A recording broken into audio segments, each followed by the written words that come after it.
Welcome to Short Cover Lit. I'm Adrian Ford. And I'm Dalton Gentry. And we're here for Los Variety Auros. That's a nice shirt. It is That is a nice shirt right there. Look at And that. look at that. Look at that. It's a gorgeous shirt. You don't have one. I don't have one. I'm lazy and Yeah. yeah. Just lazy. You got anything for Variety Hour this week? Not a lot. What have you got? What do you want to talk about? Always start Variety. I'm like, how my week went. I've done a lot of overtime this week. Getting ready to go on vacation next week. So I've been prepping for that. So I didn't do a whole lot. But I usually can find a highlight somewhere. The significant other today stayed up after work and bought me some tickets to a show. A show. And I am super excited about this. Super exciting show. Super exciting show. Tickets sold out in like 5 to 10 minutes, and she managed to get a pair. You ever heard of the band Ludo? I'm not sure. Was it German? I don't think so. Oh. They're a band. They're actually from St. Louis. And 6 years ago, So they're French. 6 years ago, they played their final show. And I was there. I love this band. It's good. It's Where very. was the final show? It was actually in St. Louis as well. In St. Louis. Okay. So this, kind of similar to Cake, kind of that poppy ska. Sheep go to heaven. I love it. Goats go to heaven. I love it. Sheep go to heaven. Goats Go to hell. go to hell. Anyway. Go to hell. After 6 years, Go to hell. the band Ludo is getting back together again for one more show. It is going to be a Halloween show in October. And it's going to be at the pageant in St. Louis, and I have tickets, and I'm excited. I am just fucking pumped. I listened to Ludo the entire way here. Yeah. I'm excited. Good news. When was their last album? It had to have been a few years before their last show. Like, I'm pretty sure they've only put out just maybe 2-3 albums. Really? Yeah, I mean, it's one of those things, they weren't a huge band. They had a little bit of national acclaim. They had a couple of good hit songs. But they developed a huge cult following in St. Louis. Okay. So people are just excited about this. And they were furious that they couldn't get tickets because they sold out instantly. So much so that, like, and I appreciate these people as, like, artists, coming through. We're going to do one more show because everybody keeps bugging us. Just today, 7 hours after selling out, they said, well, we're only going to do one night. But after the first show's done, we're going to do another. Wow. So, like, they're going to actually clean up the set, get back out there, and I think it starts at, like, 11 p.m. is when the opener comes back out. And they'll do another show so they can have, everybody gets an opportunity to see him who wants to come in. What time does your show start? I think ours starts at, like, 6:30. So, 2 bands. Yeah. They got So no that's a opener. long Yeah, set. Yeah. I'm excited about it. I really am. Sort of like the Garth Brooks thing in Kansas City. Garth Brooks, where was it he played? The Sprint Center, maybe? Yeah. He played at the Sprint Center. It wasn't to open it, because I think it opened with Billy Joel and Elton John.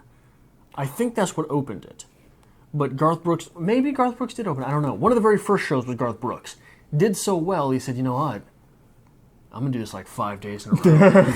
Well, Yeah, so he just sold out 5 days in a row of concerts. so I love concerts. Elton John's getting ready to do his farewell concert, and I'd kill to go see it. I have a good family member, older Good family member. older man. It's hard to describe. My family's very weird. He is my father's ex-wife's husband, but very close. Is still part of the family. Lives next door to me. He's over once a week. Just a good old guy from the 60s and 70s. Went and saw all the greats, and wholeheartedly to this day will say the best show he's ever seen was Elton John. Yeah. Just blew his mind. I'd love to see it. Yeah, so that Elton John Billy Joel tour apparently tore everything down. Like they set cities on fire. I'd imagine. Yeah. So I don't know. So you mentioned Cake. I've seen Cake live probably 3 or 4 times. Really? And just as awkward as you think it could be, man. Yeah, I can't imagine what a Cake audience looks like. They Like I feel like look exactly like the guy singing in a trucker hat, just kind of there. I was gonna say I feel like I'm too cool to listen to Cake or go to a Cake concert. So Like you go to a concert and you expect everybody to be like screaming and just like excited. took my tie off. Yeah, and like people are just kind of there just bobbing along. I was at one show once they released their last album they did, and they're like, all right, we're going to do this song, we're going to do it in a chorus. So like a line from this guy over here, this is your part, and this guy over here, this is your part, and they had the audience singing back and forth. The most awkward thing I've ever seen in a concert. but it fits because it's cake. And I love cake. I love cake. I love cake. Well, have your cake and eat it too. I plan to. What do you got this week? What's on the Adrian agenda? Something sad. Yeah? You know who John Schnepp was? I don't think I do. John Schnepp, probably anyone on this platform knows him best as one of the Collider movie guys. Okay. Died of a stroke. Really? Yeah. I don't know how old he was. I believe in his 40s. Like, weirdly enough, always reminded me of you. Because he looks like classic Dalton with the little bit of a fro, the beard, Okay. The glasses. Like, if you were to Google him right now, you'd go, oh my God. If high school Dalton, if 2000, what year did you graduate? 2008?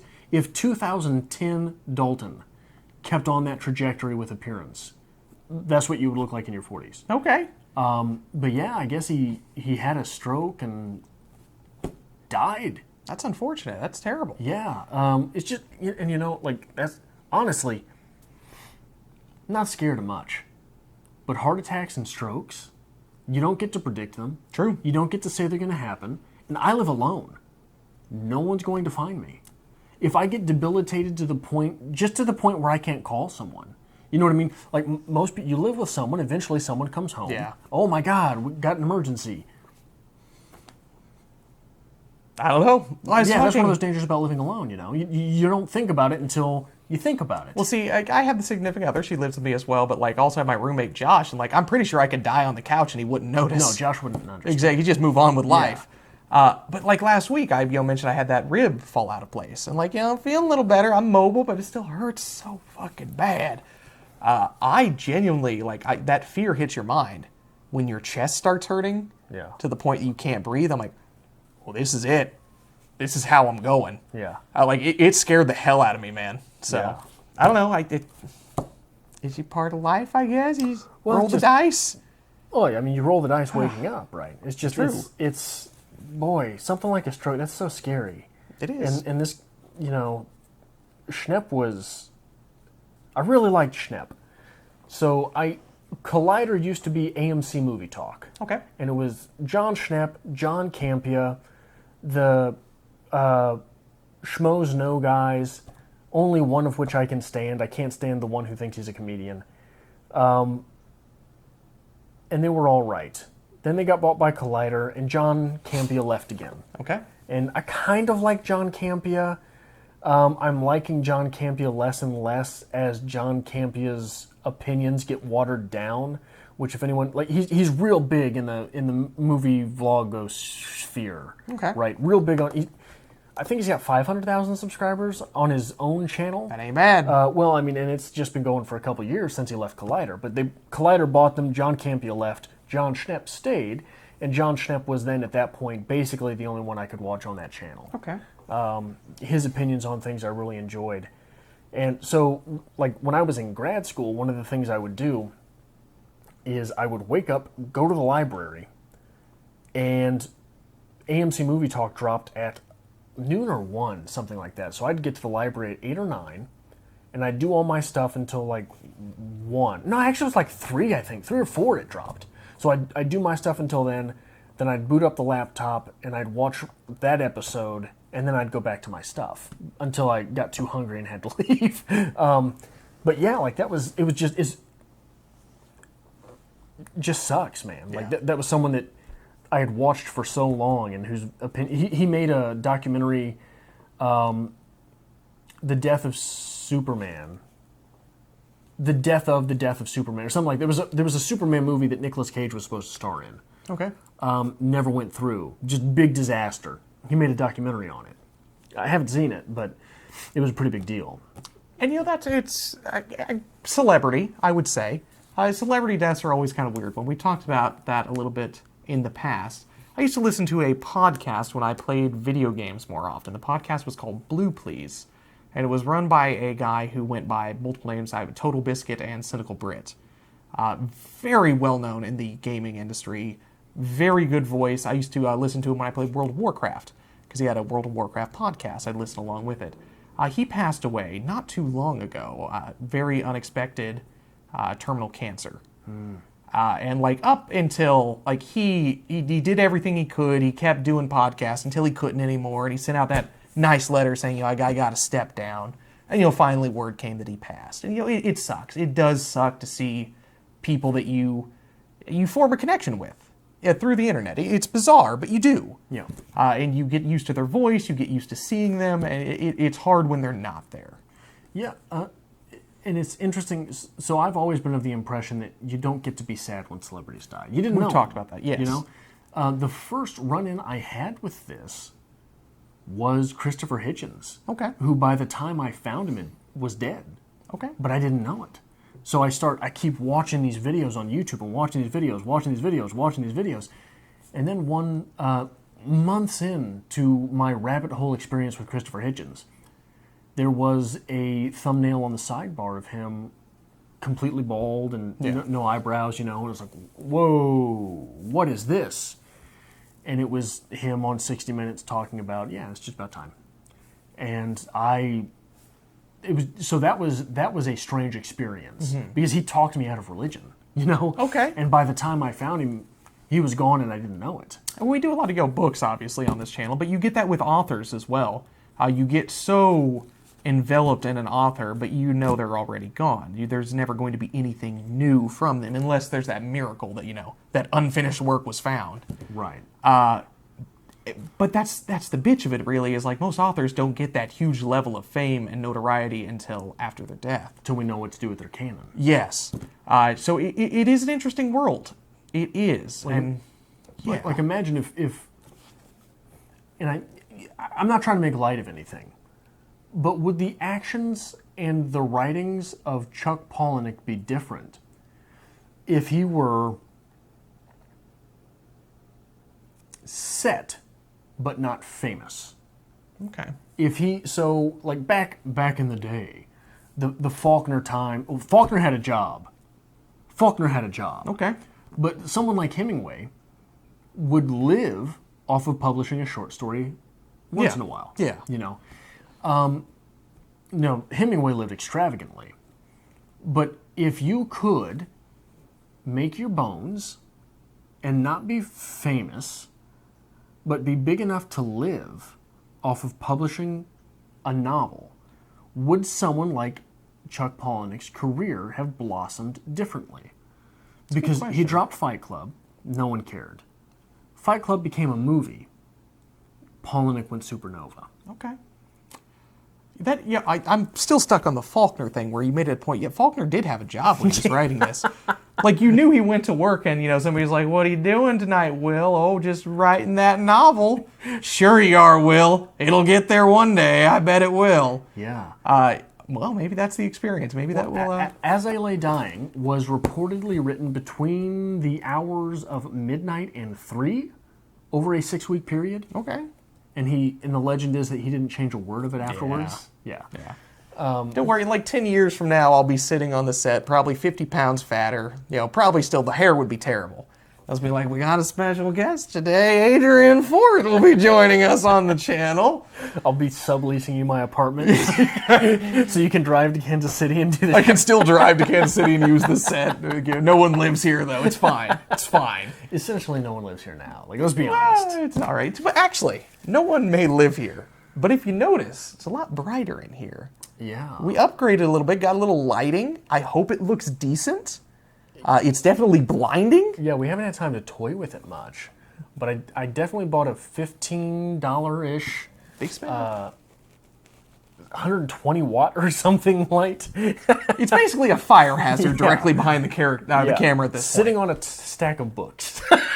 I'm glad I'm not the only one who has this problem, though. It's like the bookshelf problem. He's like, I just mentioned 2 days ago, I went to the bookstore and ended up buying 9-10 books. Yeah. It's that dollar bookstore that I love. I always find stuff I need there. It's gotten to the point where I'm out of shelf space again, and I've started to pile on the shelves, but now they're getting a little leany and wonky, so I'm like, well, I'm just going to start piling on top of the desk now. Yeah. And I will continue to do this until, out of necessity, I have to buy a new shelf. Well, I've just got to get rid of some of these books. I have a problem getting rid of my books. I do too. And, we were talking about this, significant other and I, and, I bought a copy of Into the Wild by John Krakauer. It's one of my favorite nonfictions, and I know I own a copy. So now I have 2. Yeah. And you know you have to. And I know I have to. Like, I've mistakenly bought, and I have 2 copies of A Confederacy of Dunces now. You had 2 copies of it. You gave me one. I always end up with 2 copies because you go to the store, I'm like, oh, it's $1. I don't know if I have it, but it's $1. You've told me about 9 different times that you bought Frankenstein again. Yeah, I have like 20 copies of Frankenstein. But that's the thing, like, I brought it home like, well, you know, maybe I'll find somebody who's interested in something like this. I give them a copy. That's a good feeling. And once or twice I've gone and taken a couple boxes to like the Hastings or something. I'm like, just get rid of them. Just take them, please. Yeah. But I don't know, man. It is hard to get rid of a good book. It's hard to get rid of a bad book, too, because I want to look at it and just be like, God damn it, Adjustment Day. Well, and it's hard to get rid of a book's potential. True. How many books do you have that you've never read? Countless. Yeah. Countless. Because there's potential there. Absolutely. You know what I mean? There might be some nugget in there I need. And I was in the travel section. That's where I picked up Into the Wild. And there was a book called, like, French Milk. And it was, like, about some unknown's travels in France. I say that it's probably the most, like, famous travel book in France. Most well-known Frenchman. Yes. But I'm like, I might look at that one day. And, like, I even made the point, I'm like, you know, it'd be really nice someday to, like, you know, just have time to just sit and, like, I guess I'm going to read this book now. Finally getting around to it. Did you know Bill Gates every year takes a reading vacation? Really? He takes like 2 weeks. He'll go away to probably his own private planet. Okay. And just read. Just reads and reads and reads. That sounds glorious. We've talked about that writer's retreat for a while, something like that. And like I would love to take even just a weekend, go out to a cabin in the middle of nowhere. And get nothing done, Dalton. And probably get nothing done. But just take some books with you and just enjoy it. Enjoy it. It's nice to laugh at you. Are we done at this point? I'm like, I figured that's the Adrian just, yeah. No, it's good. Say something else embarrassing. So everything I say at this point is embarrassing. So like, it's true. I don't know where to go from here. So I'm vacationing next week. Okay. I told you we were planning on cruising. And we were. Up until the point we had to pay for it. Oh. And it's expensive. Yeah. And it was going to be like a 3-day vacation. I was going to have to drive 23 hours to Miami, stay in Miami. So we just You've been scrapped planning it. this for a while, haven't you? Months. Yeah. Months and months and months. Because you talked about we were going to WWE. do, absolutely. We're going to do New Orleans, and then we wanted to do Miami because it would be cheaper, and we could go check out the Hemingway house. And like it all comes like, so finally it came to place. I'm like, I don't want to drive 24 hours to Miami. Yeah. And spend all this money on a 3-day vacation just to drive back. A lot of booktubers in Florida. You could always make cameos. A lot of booktubers in Florida. So I went to Las Vegas a couple months ago. She was a little jealous. It was a bachelor party. She couldn't go. So we're doing Vegas again. But we're going to be back in Vegas. We're going to spend a week out there. So by Thursday when this hits, if you're in the Vegas area, I'm at Caesar's Palace. Come by, say hi. I don't know anybody who lives in Vegas that watches us, but I always throw that out there. I imagine if you live in Vegas, trip cover lit is the last thing on your mind. Probably so. I'm going to imagine this is going to be a little bit of a different trip, though. I don't really recall much of my last Vegas trip. We have a lot of sightseeing scheduled this time around. Going to go do some nice things. Are you dating Adrian? Maybe. It sounds like we're going to Vegas, but we're not getting drunk. He's the highly productive one who like yells at me to make sure I get up and go do stuff. Maybe. Yeah, you left me to find me. I do what I can. I do what I can. It's going to be a good trip. I'm excited about it. It's nice just to have a week off work. I might have to have a week off work to start getting these videos uploaded. Yes. So I went to... I was thrown a little bit off schedule last week and started production on the videos a little bit late. Okay. I figured, I'll have our review or read along for As I Lay Dying, edit it on Sunday. I'll get to the Starbucks and upload it on Monday. It'll drop Monday. Figured I'll get there at 2. It'll upload by 3:30. I'll get all my writing in, things like that afterwards. Slept in. Didn't get there till 5:30. Should be fine. Should be fine. I've got 3 hours. Not so much. Was not fine. It finished uploading 3 or 4 minutes before I was like, I have to leave at this point. Yeah. Does not normally take that long. And so I figured, weird. It's just something it's just a little wonky, right? So the next day I'm like, I'll try the library. So I've got the Harry Potter and the Variety Hour to upload. I can't... The Harry Potter was like 20-some minutes, 22 minutes. Yeah. I get to the library with 3.5 hours to spare. Okay. Does not finish uploading. So I have to stop it from uploading, go to work, leave from work to Starbucks at 5:30 in the morning. Straight from work. So I get there at like 5:45. I get off at 5:30. Don't leave there until 11. And like, it's not normally that bad. maybe somebody can enlighten me on this because I don't know. But I am 100% sure a week, maybe 2 weeks ago, I was watching one of Steve Donahue's videos. And he had mentioned that the internet on the East Coast was almost to the point of unusable. So their plague is spreading. Like dial-up speed. And like now we're to the point where like the internet is awful. Like, is there something going on that we need to be aware of?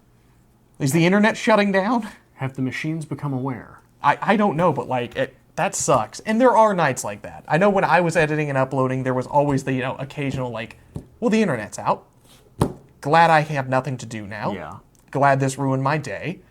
But I don't know, man. There's so much just chance. Yeah. Well, I mean, it took me 3 days. So when you're at the library or the Starbucks to do this, I'm not eating, right? Because Yeah. I'm not spending $4 for True. a sandwich at Starbucks. I'll buy a drink because I'm there. You're a patron. I'm not doing my laundry. I have to work on what I brought with me. So if I brought As I Lay Dying, I don't have Harry Potter I can work on once I get the reading done. Yep. If I have Harry Potter, I don't have As I Lay Dying, which, my fault. I should have brought them both, But it throws everything out of whack because that was essentially a 4-day footprint Yeah. on my week that was just editing and uploading. And it was for 3 videos. There's That always got to stunk. be something. Like, do they have to mine the internet? How does the internet work? I don't understand it. I know when Did I we was fire our internet miners? we were when I was I don't doing understand Bitcoin either. Did you know that you mine Bitcoin? I did know that. Did I tell you my Bitcoin story? No. Okay, I'm one of the stupid people. Bitcoin is worth how much now? Do you have a rough estimate off the top of your head? 1.5 billion. Like 1 Bitcoin. Yeah, I have no idea. Worth a lot. Yeah. I was one of the people who was reading about Bitcoin when 1 Bitcoin was still like $100. Yeah.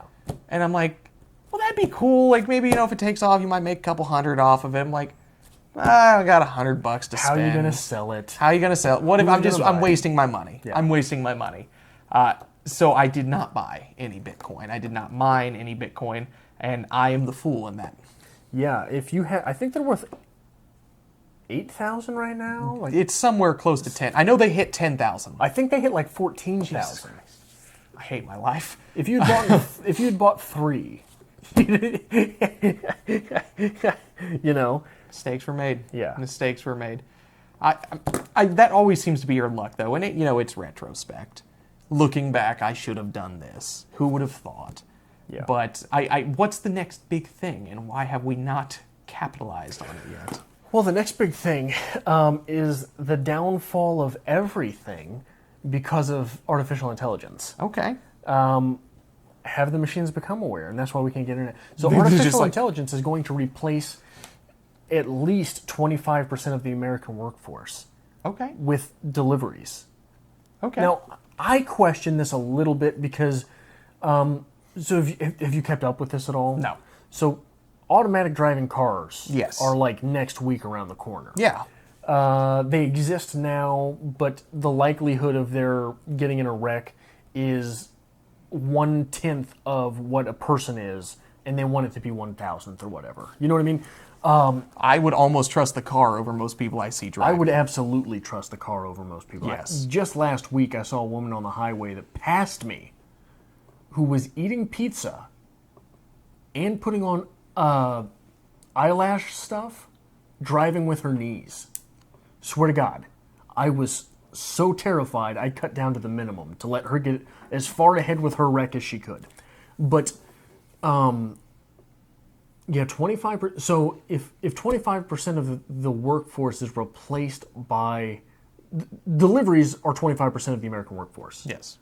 If that's replaced by nothingness, we're screwed. But I also happen to know from working retail, a lot of these deliveries, yeah, they're manned deliveries. But it's not manned because it just shows up at the place. They need a driver. Yeah. Once they're there, someone has to take the stuff off the truck.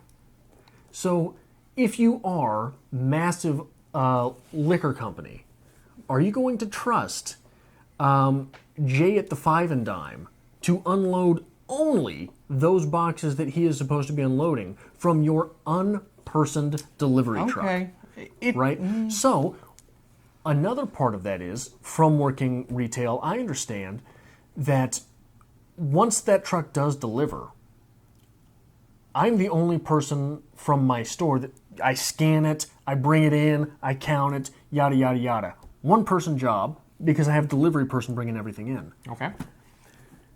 These delivery companies are going to be outsourcing their unloading hours onto the retail chains and whatnot. Okay. So what is going to happen there? There's going to be massive disruption on the back end of this as well, right? So you've worked retail. Yes. Unpersoned truck shows up at the back door, truck full of books. Give me the logistics. Give me the logistics? Yeah. Well, if somebody shows up with the truck, we have to get the truck unloaded so the truck can leave. But now the truck's just there, so we're going to schlep around a little bit because, like, we know we're not in a hurry. How are you figuring out what's yours? I'm guessing. Yeah. We got a list here. I think that's mine. So right now, Yeah. at the manufacturer or whoever it is that's sending the truck, they print out a list for the driver. The driver is able to pick things. Okay. Now, what's going to happen is, you work at the Five and Dime, I have to have a special package for the Five and Dime. Yeah. So now I got to pay somebody to put the package together and put it on the truck. It's one of those things in concepts that always sounds great, it just doesn't execute. Let me put this out here. So with the 100%, we're going to be making actually a 70% difference, right? I work overnights. I do my grocery shopping at 3 a.m. No one's there. Automated cashier, amazing idea. I can go in, get what I need, check it out myself, and leave. Brilliant. So our Walmart used to have one register open at night. One. And it always had a line backed halfway up through the store. Yeah. They put in the automated registers, so now there are 10. And they're all open. And I'm not waiting on a 93-year-old woman named Susie In and out. to ring my no stuff problem. up. They closed down the regular registers. Now there is 2 automated registers open at night. Really? No reason whatsoever. We're just making things worse. So I still have to wait in line because somebody can't figure out how to use the automated register. Well, because we're using automated registers, I've stopped buying vegetables. Yeah? Because vegetables don't have a bar scanner. Now It's easy. I gotta type it in. That's what we'll do everything next out. week is we'll take Adrian to the grocery store. We'll buy him some vegetables. It'll We'll be good do for it. you. We'll do it. I only buy Grocery prepackaged shopping. salads. You know? Pre-packaged salad buckets. Bucket-o salad. Yeah. Anyway, the variety hour. Yeah, I think we're good here. I think we're good. All right, make sure you hit that subscribe button down below. We do variety every Thursday here on Strip Cover Lit. And give this video a like as well. We always appreciate it. Adrian, you got anything this week? Shut up, Dalton.